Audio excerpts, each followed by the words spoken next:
Hello everybody. अगर आप financial freedom चाहते हैं या तो आप वेल्थ क्रिएट करना चाहते हैं, you have come to the right place. Welcome to financial freedom with Planet Wealth YouTube channel and podcast channel.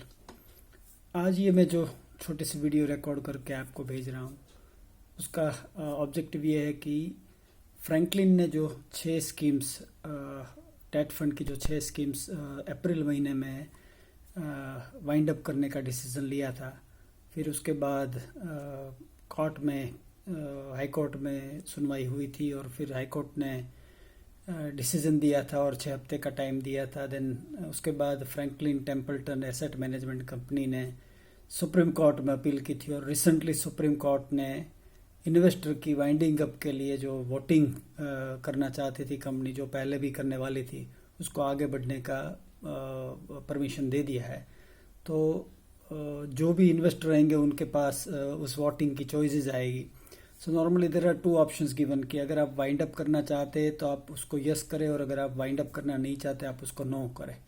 So normally query जो इन्वेस्टर कम्युनिटी है, जिन्होंने इन्वेस्ट किया हुआ है और जो और भी इन्वेस्टर्स है जो इस तरीके की सिचुएशन में what should be the right way to do, उसके बारे में जानना चाहते होंगे, उसके लिए ये वीडियो में रिकॉर्ड करके शेयर कर रहा हूँ। So I am Brijesh, father of 2 lovely kids, husband to a loving woman. I am an edupreneur, now turned into a wealth coach, and I am on a mission to help 1 lakh families like yours to live a financially very free life and achieve financial freedom during their life. सो मेरे इसी mission के तहत ये जो YouTube और podcast channel में एक बार मैं आपका फिर से स्वागत करता हूँ। So let's try and understand कि अगर सिनारियो क्रिएट करके समझने की कोशिश करते हैं कि मान लीजिए कि वोटिंग आई, जिन्होंने नो के लिए मेजोरिटी वोट आए, मतलब कि स्कीम को वाइंड अप नहीं करना चाहिए, तो फिर व्हाट आर दी ऑप्शंस, आगे क्या हो सकता है। नोबडी कैन टेल कि आगे क्या होने वाला है, but what are the options वो हम एक बार डिस्कस कर लेते हैं। मान लीजिए कि आपने नो कर दिया तो मतलब स्कीम वापस ओपन एंडेड हो जाएगी, जो अप्रैल में बंद की थी वो वापस खुल जाएगी।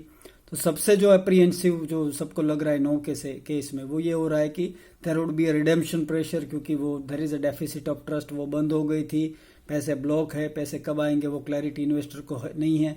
तो एक सबसे बड़ा अप्रीहेंशन ये है कि there would be a rush of withdrawing the money, और फिर वही सिचुएशन आएगी कि उस केस में जो स्कीम है उसको स्ट्रेस्ड सेलिंग करना पड़ेगा, और स्ट्रेस सेलिंग के केस में इन्वेस्टर को जो उसकी रिटर्न है, उसकी जो कैपिटल है, उसमें कुछ नुकसान भी हो सकता है। ये सबसे बड़ी चीज़ है। साथ ही साथ एक ये भी पॉसिबिलिटी है कि since the schemes are open, तो जो डिस्ट्रेस सेलिंग होगी उससे जो एनएवी कम होगी, उसको देखते हुए अगर स्मार्ट इन्वेस्टर है जो कि हाई रिस्क ले सकते हैं, तो वो अपनी नई मनी भी डाल सकते हैं, और क्योंकि the scheme is open ended तो आप उसमें पैसे डाल भी सकते हो।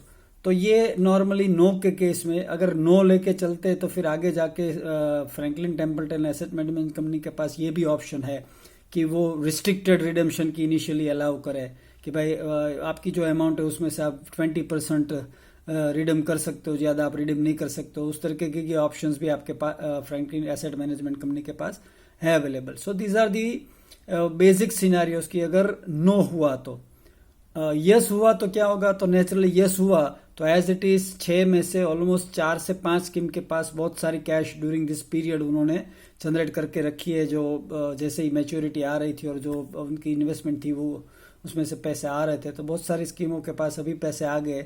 सो they would start paying out to the investor, उसको आप इन्वेस्टर को पे आउट करना शुरू कर देंगे, तो विच इज़ मोर लाइकली। और वो भी मेरे हिसाब से इन्वेस्टर भी वही प्रीफर करेंगे कि उनके पैसे जल्दी से उस स्कीम में से, जो डिस्प्यूट है अभी उस स्कीम में से जल्दी से निकल के आ जाए। तो एक ये ऑप्शन अगर यस होगा तो ये ऑप्शन होने वाला है।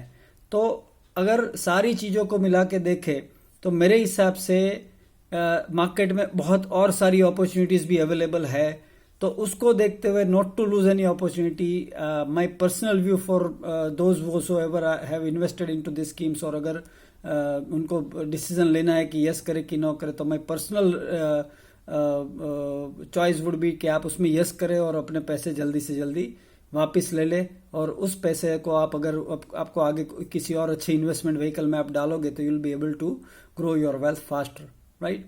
सो ये जो छोटी सी वीडियो की आप फ्रैंकलिन टेम्पल्टन की वोटिंग आ रही है तो आप उसमें क्या करें और क्या करना चाहिए आपको, तो मैंने एक छोटी सी कोशिश की आपको सिनारियोस क्रिएट करके ताकि आप अपनी डिसीजन ले पाए. May god shower abundant wealth to you. May you achieve financial freedom in your life.